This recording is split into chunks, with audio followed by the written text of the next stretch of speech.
Biasa kita akan buat sesi ulang kaji review chapter untuk semua tajuk-tajuk yang berada di dalam tingkatan 3. Dan suka saya ingatkan pada siapa-siapa yang belum lagi menyiapkan PBL project, poster jantung, jangan lupa siapkan. Last saya bagi paling lewat pun hari Isnin depan.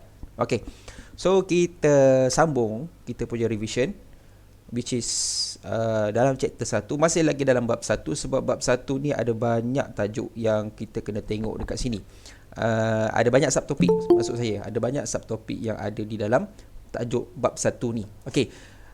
Sebelum kita pergi lebih lanjut, kita ulang balik sedikit apa yang kita dah bincangkan semalam, iaitu kita dah cerita tentang response and stimuli and response, gerak balas dan juga rangsangan yang berlaku pada tubuh badan manusia. Okey, lepas tu kamu dah tengok macam mana jenis tindak balas yang ada pada tubuh badan kita. Adakah dia tindakan terkawal?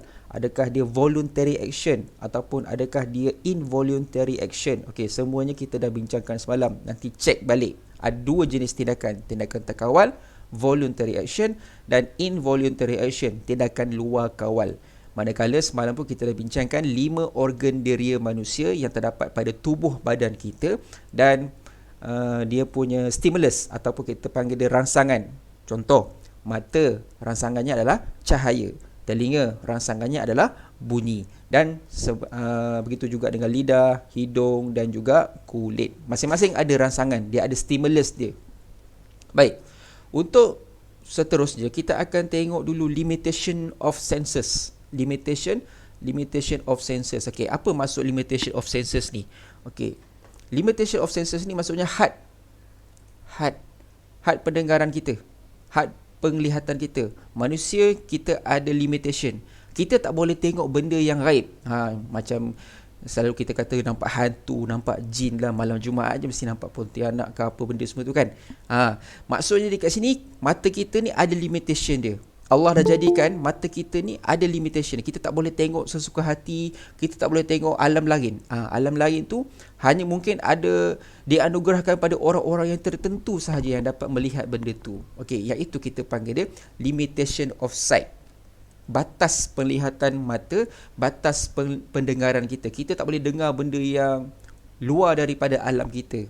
Itu kita panggil dia limitation, had pendengaran dan juga had penglihatan, ataupun dalam bahasa mudah kita boleh katakan dia sebagai illusion.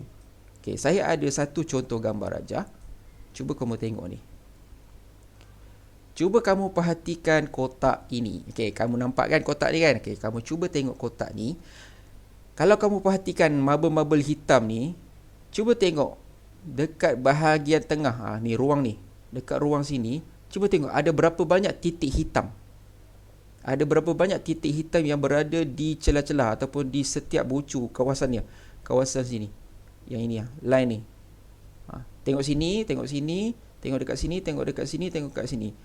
Setiap bucu tu, bucu yang putih tu, cuba kamu tengok. Ada berapa jumlah bitik ataupun titik hitam, titik bulatan hitam yang ada pada setiap bucu tu. Cuba kamu tengok. Dan kalau kamu perasan, kalau kamu perhatikan betul-betul, kamu akan nampak seolah-olah titik tu bergerak. Titik hitam tu akan macam seolah-olah bergerak. Itu kita panggil dia sebagai ilusi optik. Ini salah satu optical illusion. Penipuan mata, ilusi mata yang berada pada senang cerita, mata kita tak dapat nak mentafsirkan, bukan mata, otak. Our brain cannot interpret the detail ataupun the correct point. Maksud yang sebenar yang terdapat pada gambar rajah ni, otak kita tak dapat terjemahkan. Ini yang kita panggil dia sebagai ilusi optik. Kita nampak seolah-olah macam titik tu bergerak. Kalau kamu perasan, sebenarnya tak ada pun titik hitam dekat di antara celah-celah ni. Tapi kalau kamu tengok lama-lama, kamu nampak ada macam ada titik bulatan hitam dekat situ. Itu kita panggil dia ilusi optik. Kita panggil dia sebagai ilusi optik. Penipuan pada mata. Otak kita tak dapat interpret data dengan tepat. Sebab tu kadang-kadang tiba kata, saya nampak hantu lah, tapi sebenarnya ilusi mata dia sendiri. Kita boleh katakan macam itulah. Okay, ini dalam buku teks ada beberapa contoh optical illusion. Macam line P dengan line Q, line R dengan line S, nampak macam PQ ni lagi panjang daripada RS, tapi sebenarnya sama panjang. Sama juga dengan titik X dekat tengah-tengah ni dengan titik Y. Kita nampak macam Y ni kecil, X ni besar, tapi sedangkan kedua-dua titik ni adalah sama saiz. Yang tengah-tengah tau, bukan yang tepi ni. Okey, begitu juga dengan gambar rajah yang ketiga ni. Kamu tengok side of the square actually is a straight line. Dia bukan yang melengkung. Dia adalah satu garisan yang lurus. Ini adalah beberapa contoh optical illusion yang ada kita boleh tengok. Dekat internet kamu boleh search, kamu boleh google, kamu type saja optical illusion. Kamu akan tengok macam-macam contoh ilusi optik. Salah satu nilai komersial optical ilusi ni adalah silap mata. Mata kita yang silap. Silap mata. Magic. Mata kita yang silap. Mata kita tak dapat tangkap trik ataupun ilusi yang dihasilkan oleh ahli silap mata tu. Tak dinafikan juga. Ada juga silap mata yang menggunakan jin. Tapi yang tak menggunakan jin, yang menggunakan trik sikit, itu kita panggil dia ilusi optik. Ataupun dalam bahasa mudahnya, kita panggil dia magic lah. Magicnya. Macam itu. Alright, itu adalah ilusi optik.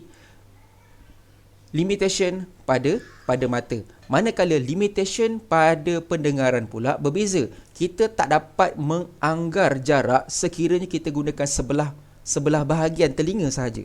Maksudnya apa dekat sini? Okey, Allah dah jadikan mata kita mata sepasang, betul. Dan juga telinga kita sepasang, stereophonic. Kita sebagai manusia tak dapat menganggar jarak ataupun mana arah datang bunyi sekiranya kita gunakan sebelah telinga sahaja. Itu adalah limitasi pada pendengaran kita. Limitation of our hearing. Kalau telinga kita sebelah je elok, kita tak dapat nak tentukan. Katalah kamu dengar bunyi letupan. Kamu tak dapat anggarkan dengan tepat. Tak dapat detect secara jelas. Dekat mana bunyi itu berada sebenarnya? Dekat mana letupan itu berlaku? Itu kamu akan dapat mengalami sedikit kesukaran untuk menganggarkan jarak. Okay. Limitation of sight dan juga limitation of hearing ni berlaku selaras dengan peningkatan usia kita. Sebab itulah kalau kamu perasan warga-warga emas yang dah tua, macam nenek-nenek yang kurang dalam umur lingkungan 70 hingga 80 tahun, atau kalau dia panjang umur 90 tahun, kebanyakan, bukan semua kebanyakan, diorang mengalami kita panggil macam peka, ataupun dia punya sensitivity untuk mendengar dan juga melihat semakin rendah. Due to the aging.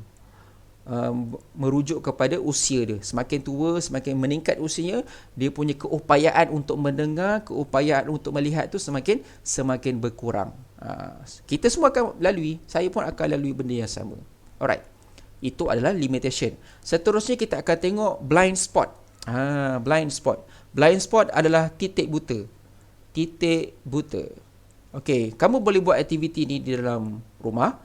Gunakan buku teks muka surat 25. Rasanya kita dah pernah buat benda ni dekat sekolah.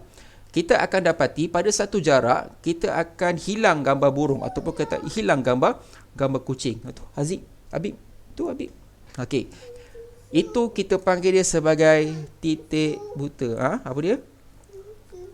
Kejap saya nak buatkan susu untuk anak. Kejap. Buta. Okey, titik buta adalah satu kawasan di mana dekat bahagian mata kita image terbentuk di titik buta. Sepatutnya image terbentuk di retina. More specifically dekat yellow spot. Tetapi apabila image terbentuk dekat kawasan yang kita panggil dia sebagai titik buta, goncanglah.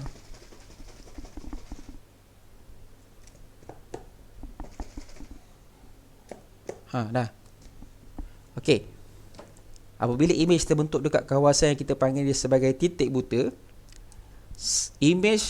satu image akan hilang. Image tak akan terbentuk dekat situ sebab dekat situ tiada, ini satu istilah yang kamu kena tahu, there is no photoreceptor. Namanya kita panggil dia sebagai reseptor cahaya, reseptor foto. Dekat retina ada banyak reseptor, photoreceptor kita panggil. Di situ reseptor menerima cahaya yang masuk dalam mata kita. Tetapi apabila image tu terkena pada titik buta, kita tak akan nampak. Bukanlah tak nampak, kita tak dapat melihat dengan jelas. Contoh paling mudah, Kalau kamu dah nanti bawa kereta ataupun apa tu, ambil lesen, kamu akan perasan kamu kena adjust cermin sisi, cermin belakang, cermin depan. Kenapa kita kena adjust benda tu? Untuk mengelakkan mata kita ataupun image terbentuk di kawasan titik buta. Sebab itulah kadang-kadang kalau siapa yang naik motor, dia tak boleh duduk sebelah lori ataupun duduk di belakang lori. Sebab pemandu lori ataupun attendant lori tak akan nampak kewujudan kamu. Terutamanya motosiklis ataupun penunggang motosikal yang berada di sebelah ataupun berada di belakang. Kalau boleh cuba elakkan. Contohnya lah, kalau katalah lori tu nak kona ke ataupun lori tu nak masuk simpang, kamu jangan duduk di sisi. Kalau boleh elakkan, sebab pemandu lori, semua manusia ada titik buta. Kita ada blind spot kita. Jadi untuk mengelakkan blind spot tu berlaku, sebab itulah dalam kenderaan ada cermin sisi, ada cermin belakang. Tetapi itu hanya membantu sedikit sebanyak sahaja. Tetapi risiko blind spot berlaku tu tetap juga akan ada, sebab semua manusia ada titik buta, ada kawasan yang tiada fotoreseptor. Jadi untuk mengelakkan berlakunya keadaan sedemikian, pastikan kewujudan penunggang motosikal tu dikenal pasti. Maksudnya cermin sisi berfungsi. Sebab itulah dekat kereta ada cermin sisi. Itulah fungsi cermin sisi sebenarnya. Cermin tu bukan saja-saja dia buat. Cermin kiri kanan belakang tu bukan saja-saja. Sebenarnya dia adalah aiding our sight, membantu penglihatan kita untuk mengelakkan berlakunya blind spot. Blind spot tetap akan ada, tetapi kita nak minimumkan risiko. Jadi sebagai penunggang motosikal, sekiranya ada banyak lori-lori besar dekat depan kamu, pastikan kewujudan kamu tu di apa kita, pemandu lori sedar kewujudan kamu. Sedar cerita macam itu. Kalau dia tak sedar, dia tak perasan, image kamu terbentuk dekat blind spot mata dia, risiko kemalangan boleh berlaku bila mana image terbentuk dekat blind spot. Itu cerita secara realistik lah dalam kehidupan seharian. Titik buta ni semua ada, semua manusia, semua organisma ada blind spot, kita panggil dia, di mana kawasan yang tiada fotoreseptor. Okey. Seterusnya, ada beberapa contoh alat. Yang ini saya nak suka tekankan sebab dia adalah lebih kepada aplikasi. Tadi kita tahu manusia mempunyai limitasi ataupun had. Mata kita tak boleh tengok benda yang jauh, ataupun mata kita tak dapat tengok benda yang sangat-sangat seni, sangat-sangat kecil. Dan telinga kita pun tak dapat dengar dengan jarak yang jauh. Contoh macam saya sekarang, saya tengah gunakan headphone untuk membantu pendengaran saya. Nak bagi suara lagi jelas, nak bagi suara lagi sedap. Mikrofon digunakan. Begitu juga dalam kehidupan seharian kita. Untuk makmal, kalau kita nak tengok virus COVID-19 tu macam mana. Selalu kamu tengok bentuk dia macam bulat, lepas tu ada tajam-tajam kan. Kamu esok kan kena cocok vaksin kan. So berjaga-jaga kamu. Pastikan bawa air untuk minum secukupnya. Kalau rasa demam, pastikan terus makan Panadol. Dan jangan takut. Jangan takut. InsyaAllah tak ada apa-apa. Baik. Itu cerita pasal virus. Macam mana saintis ataupun laboratoris nak tengok virus ataupun organisma yang sangat seni. Sangat seni itu maksudnya sangat-sangat kecil. Dia akan gunakan mikroskop. Dekat sekolah kita ada mikroskop. Tapi kat sekolah kita, kebanyakan sekolah gunakan mikroskop cahaya sajalah. Kalau nak lagi detail, kita ada elektron mikroskop. Lagi detail, lagi jelas kita akan nampak. Manakala kalau kita nak tengok benda yang jauh pula, biasanya kita akan gunakan binokular ataupun teropong. Selain daripada tu, kita gunakan ultrasound machine untuk detect biasanya kalau ibu-ibu mengandung. Kalau ibu-ibu yang mengandung, doktor ataupun MA akan gunakan ultrasound machine untuk mengesan janin ataupun bayi, ataupun kita panggil dia fetus. Untuk mengesan kewujudannya. Kita akan dengar degupan jantung. Kalau macam kita manusia, kita boleh dengar degupan jantung kita sendiri. Tapi kalau ibu yang mengandung, macam mana nak detect bayi yang dikandungnya tu jantung dia berfungsi? Sebab tu kita tak boleh gunakan telinga, tak akan dengar, susah nak dengar. Tetapi dengan adanya teknologi, kita dapat dengar bunyi-bunyi yang telinga kita tak boleh dengar melalui ultrasound. Begitu juga dengan kapal-kapal perang. Kamu ingat kapal-kapal perang tu direka macam itu je, macam sampan macam itu? Tidak. Kapal perang dia mempunyai pelbagai teknologi. Daripada badan kapal tu sendiri pun ada teknologi dia. untuk mengesan periuk api yang terdapat di dalam laut. Kamu jangan ingat dekat darat je ada periuk api, tidak. Dekat laut ada banyak periuk api. Dan macam mana nak kesan kewujudan periuk api tu sedangkan kapal boleh terapung? Daripada badan kapal yang terdiri daripada logam-logam, dekat situ mine ataupun periuk api boleh trigger. Bila lalu je gelombang, akan berlakunya gelombang. Sebab tu penting ultrasonic. Bunyi sonik tu daripada kapal untuk mengesan. Pertama, mengesan kedalaman laut, dasar laut. Kedua, mengesan benda ni lah. Apa tu? Allahumma salli ala Muhammad. Periuk api yang terdapat dalam laut. Negara kita tak adalah teknologi untuk mereka periuk api dalam laut. Tapi negara kuasa-kuasa besar, diorang ada mines tu yang terdapat dalam laut. Nanti siapa-siapa yang berminat, bolehlah further study dalam bidang akustik saja. Akustik in apa tu kita panggil dalam laut. Teknologi akustik dalam laut. Kamu boleh tengok, kamu boleh cari dekat internet. Cari info ni tentang internet. Benda ni tak terhad. Sebab benda ni ada dalam badan kita. Seterusnya kita ada X-ray. Nak tengok dalam badan kita macam mana? Tak nampak. So kita perlukan teknologi X-ray untuk melihat bahagian dalam badan kita, sihat ke, kita tak sihat ke. Macam itulah teknologi yang membantu kita untuk melihat sesuatu yang tak dapat dilihat dengan mata kasar ataupun mendengar sesuatu yang tak dapat kita dengar menggunakan telinga sahaja. Alright. Seterusnya kita ada rabun jauh, rabun dekat. Rabun jauh tu apa fungsi? Untuk rabun jauh dan rabun dekat, ini poin penting. Rabun jauh dan rabun dekat, nanti cek balik dalam buku teks, cek notes. Kamu kena tahu punca, how it happen, kenapa dia berlaku, and then how to overcome. Macam mana cara nak atasi. Contohnya macam saya sekarang, saya rabun jauh, ataupun dalam bahasa Inggeris kita panggil dia short sightness. Kenapa panggil short sightness? Short distance only I can see.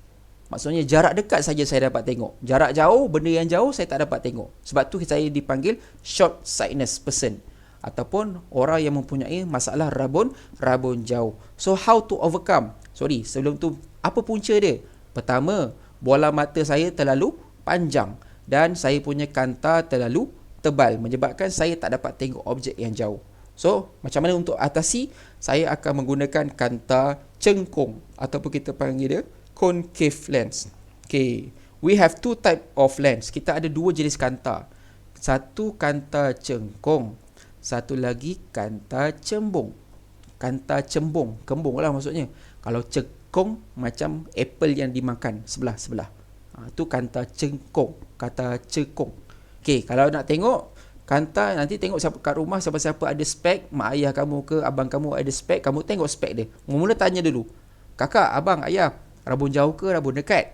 Kalau dia kata rabun dekat, cuba kamu tengok bentuk kanta dia. Kamu akan nampak dia berbeza dengan orang yang mengalami masalah rabun jauh. So that is a short sightness and long sightness. Long sightness pula rabun jauh. Saya tak nak pergi lebih detail sebab benda ni kita dah belajar, tapi kamu kena tengok balik, cek balik, ingat balik apa punca masalah rabun jauh dan macam mana cara nak atasi. Cek balik.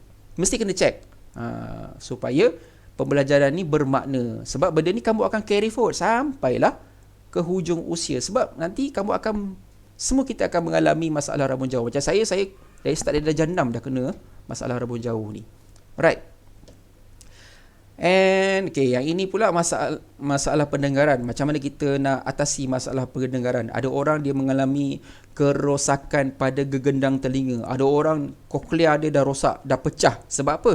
Sebab gunakan benda ni earphone terlalu kerap, lepas tu dia dengar lagu kuat-kuat, sebagai contoh. Ataupun ada orang menjerit dalam telinga dia, ataupun memang secara semula jadi dah rosak. Terutamanya bahagian yang senang mengalami kerosakan ataupun keretakan adalah eardrum, gegendang telinga. Bahagian gegendang telinga mudah untuk crack ataupun retak. Jadi dia akan mengurangkan keupayaan untuk mendengar. Jadi how to overcome? Kita akan gunakan hearing aid, alat bantu pendengaran, supaya kita dapat mendengar dengan lebih jelas. Dan kerosakan telinga ni kebiasaannya berlaku di bahagian outer ear dan juga middle ear. Nampak ni, outer ear dan juga middle ear. Kawasan apa tu? Allahumma salli ala Muhammad. lubang telinga ataupun kita panggil salur auditory. Bila kamu korek telinga tu, hati-hati sikit, jangan terlalu dalam. Dia sedap je, tak masuk dalam. Itu akan menyebabkan tahi telinga kamu lagi ke dalam. Lagi dia akan hit the eardrum, melanggar eardrum. So eardrum tak clear, tak bersih. Kebarangkalian untuk crack tu tinggi. So menyebabkan keupayaan telinga kamu untuk mendengar pun menurun. Tu bahaya. Hati-hati waktu kamu korek telinga ataupun waktu kamu dengar muzik. Okey, manakala kalau masalah telinga berlaku pada bahagian dalam, especially bahagian cochlea ataupun auditory nerve, itu susah sikit. Kat sini pun dia dah cakap more difficult to correct. So biasanya kita akan gunakan implant. Kita akan gantikan cochlea tu dengan cochlea AI, artificial intelligence punya, ataupun kita panggil cochlea tiruan lah.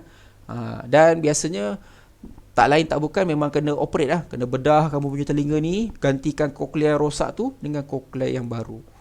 So hati-hatilah, jaga-jagalah kita punya semua organ deria kita, kulit, mata, hidung, semua ni nikmat, nikmat yang Allah bagi. Alright, nampak kat sini pun dia cakap the five sense is a gift. So jangan salah guna organ dera yang diberikan pada kita sejak kita lahir lagi. Mata kita jaga, telinga kita jaga, lidah kita jaga. Bukan saja jaga lidah, jaga percakapan, pertuturan kita. Fikir dulu sebelum nak bercakap, fikir dulu sebelum nak tulis. Itu penting, sangat-sangat penting. Sebab itulah Allah jadikan manusia tu ada akal, boleh berfikir. Kamu boleh fikir mana yang baik, mana yang buruk. Kita sendiri yang tentukan, kamu sendiri yang ada pilihan tu. Saya, cikgu, ibu bapa hanya sebagai penunjuk jalannya. Kami tak boleh force. Kamu sendiri yang tentukan. Nak belajar? Apa patut kamu buat? Nak berjaya? Apa patut kamu buat? Kami bagi jalan je. Saya tak boleh suruh masuk cepat, belajar cepat. Sebab tu saya tak pernah marah pun kalau berapa ramai yang masuk. Contoh macam kelas kita ni, kelas Amin, berapa orang ada sekarang? 9 orang. Alhamdulillah pun cukup dah. Nanti macam mana dengan kawan-kawan kita yang lain? Saya akan bagi bahan dalam bentuk video. Katakanlah ada masalah pula dalam bentuk internet dekat sana tak dapat. Jadi apa patut kamu buat? Sepatutnya kena ada inisiatif sendiri. Belajar sendiri. Tak semestinya belajar dalam buku saja, tak. Kamu boleh belajar memasak, boleh belajar mengemas rumah. Banyak benda kamu boleh belajar. PDPR tu bukan limit dalam buku saja, bukan dalam buku teks saja. Kamu boleh belajar macam-macam benda. Lagi-lagi bab 1 ni. Dalam bab 1 ni macam-macam benda kita belajar. Okey, pembelajarannya adalah jagalah deria kamu. 5 deria. Sebenarnya manusia ada lagi 1 deria kalau kamu nak tahu. Deria ke-6. Deria ke-6 tu, deria ke-6 sebenarnya, deria ke-6 tu yang boleh tengok the dark side, ataupun yang boleh tengok alam lain, ataupun kita dalam istilah Islamnya kita panggil dia kasyaf. Dia boleh dengar benda gaib, dia boleh nampak benda gaib, tapi tak semua ada deria ke-6 tu. Intuition kalau orang putih cakap. Alright, last part, nanti melalut pula panjang-panjang. Okay, stimuli and response implant. Tadi kita cerita pasal manusia banyak. Sekarang ni kita nak fokus pada tumbuhan. Tak banyak, sikit saja. Sebab ini pun bahagian yang dia tak sentuh secara detail. Simple-simple je. Okay, saya nak fokus kat sini saja. Response implants, gerak balas dalam tubuhan. Saya besarkan sikit bagi kamu tengok. Response implants sikit. Alright, gerak balas dalam tumbuhan. Dalam gerak balas tumbuhan hanya bergerak balas terhadap air, cahaya matahari, graviti dan juga sentuhan. So apa, saya ulang balik, tumbuhan, especially green plant, tumbuhan hijau, bertindak balas. Maksudnya dia respon. Bukanlah bertindak balas dia tumbuk ke, tak, bukan. Respon maksudnya dia bergerak balas hasil daripada rangsangan terhadap air, cahaya matahari, graviti dan juga sentuhan. Okay. So kita pecahkan kepada 2 dekat sini. Tropism and nestic movement. Saya pergi dekat nestic movement dulu. Nestic movement ni adalah rangsangan ataupun gerak balas hasil daripada sentuhan yang tak merujuk kepada arah. Contoh paling mudah saya bagi pokok semalu. Mimosa pudica. Mimosa pudica ke? Nama saintifik dia. Pokok semalu, kalau kamu sentuh dia, automatik dia akan tertutup. Dari mana-mana arah pun, dia tak refer pada arah pun. Kalau kamu daripada atas kamu sentuh pun, dia tetap akan tertutup. Kalau kamu sentuh daripada tepi pun, tetap akan tertutup. Dia tak bergerak. Yang dia akan buat adalah tertutup. Hasil daripada rangsangan sentuhan tadi. Kamu sentuh je ataupun hujan turun je, dia akan tertutup. Begitu juga dengan pokok periuk kera. Periuk kera kan, ada je movement dekat atas, pap, dia makan lalat contohnya. Itu nestic movement. Pergerakan yang melibatkan sentuhan. Okay, next kita pergi pada tropism. Okay, there are 4 types of tropism, which is ada 4 jenis tropism yang kamu kena tahu. Ini penting. First, phototropism, gerak balas tumbuhan terhadap cahaya. Next is hydrotropism, gerak balas tumbuhan terhadap air. Hydro means air. Yang ketiga, bukan geografi, geo means gravity, tanah lah. Geotropism merujuk kepada rangsangan ataupun gerak balas tumbuhan terhadap daya tarikan graviti. And the last part is Thigmotropism, gerak balas tumbuhan terhadap sentuhan ataupun sokongan. Thigmotropism. Okay, foto, hydro, geo, thigmo. Cek balik. Yang penting di sini, kamu tahu kan tumbuhan? Tumbuhan ada 2 part penting, shoot and root. Bahagian pucuk, saya lukis kejap. Ni bahagian pucuk, daun lah, dan juga bahagian akar. Bahagian pucuk dan bahagian akar. Alright. Foto, hydro dan juga geo. Yang ini kamu kena cek balik. Bahagian root ataupun akar dan juga bahagian shoot ataupun pucuk. Yang mana akan respon terhadap air? Yang mana akan respon terhadap cahaya matahari? Yang mana akan respon terhadap daya tarikan graviti? Kamu tengok, cek balik. Cuba fikirkan. Akar akan tumbuh ke bawah ke atas? Pucuk akan tumbuh ke atas ke bawah? Pucuk akan cari air ke cari cahaya matahari?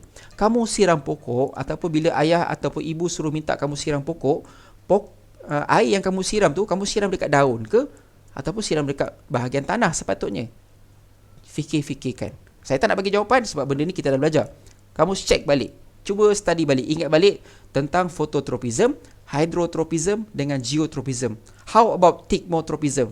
Yang last ni, thigmotropism adalah sentuhan.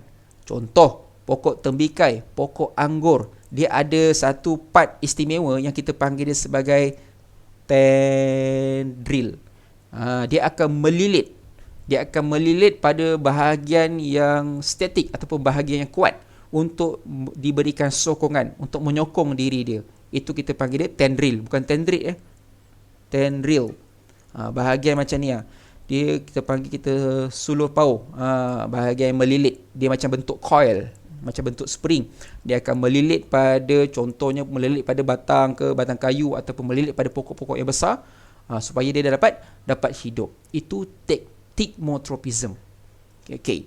So nanti cek balik jenis-jenis tropism ni. Begitu juga dengan nestic movement. So selesai bab 1, chapter 1. Nanti saya tak cerita secara detail, kita pergi surface sahaja sebab benda ni kita dah cover, kita dah belajar. Tinggal lagi kita ulang kaji sahaja. Jadi lepas ni nanti cek balik, tengok balik buku nota, tengok balik buku rujukan kamu, dan jangan lupa siapkan PBL tentang poster jantung. Nanti upload gambar yang ataupun hasil kamu buat dalam kertas A4 ke, tak kisah pun. Upload dalam Padlet link yang saya sediakan. Sehingga hari Isnin, saya bagi tempoh, saya lanjutkan sehingga hari Isnin sebab esok nanti kamu nak pergi injection kan. Okay, so semoga berjaya, selamat berjaya vaksinasi esok. Bawa air, jangan pressure.